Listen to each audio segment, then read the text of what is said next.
They say it took 32 years to bury Queen Ranavalona I. But what if that's not actually the truth? Joana here. Now we're wrapping up. This is the third video in the series about the burial of Queen Ranavalona I. Over time, as oral traditions blended with colonial reports, people began to say that Ranavalona's burial had been delayed and that her spirit had waited decades before finally being laid to rest. Some said 32 years, some said even 36, but she was buried in 1861, only days after her death. The confusion came from the 1897 disinterment, when her remains was removed 36 years later by the French. So to later generation who heard whispers of moving the queen's body decades after her death, it sounded as if she was not properly buried in the first place. So the myth of the 32-year delay was born from colonial disruption, because of colonial disruption and loss of clear historical records. A story shaped by time and confusion. So the story did not end there. Over a century later, that scar of colonization still marked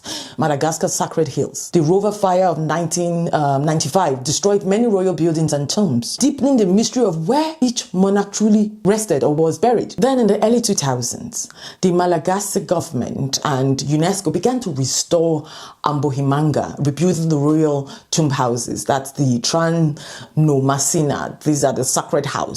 And by so doing, honoring the ancestors once again. So in 2008, the remains that were removed in 1897 by the French were reportedly returned to the original tombs, including that of Queen Ranavalona I. So at last, the queen who once ruled with fire and iron was given peace again. So no, it didn't take 32 years to bury Queen Ranavalona I. She was buried within days of her death in 1861. The confusion comes from her remains being moved here and there and then buried or not buried, and later brought back during the 2000s. Yet, in another sense, the saying holds a kind of haunting truth. It did take over a century for her spirit and that of our kingdom to truly rest. After years of colonial conquest, fire, loss, oppression, the cultures shattered. So it had taken over a century and people are still healing now. But you know, it could take more than a century to restore the spirit of the people, the soul of the people. So that's what the story is about. It's often about the impact of what happened.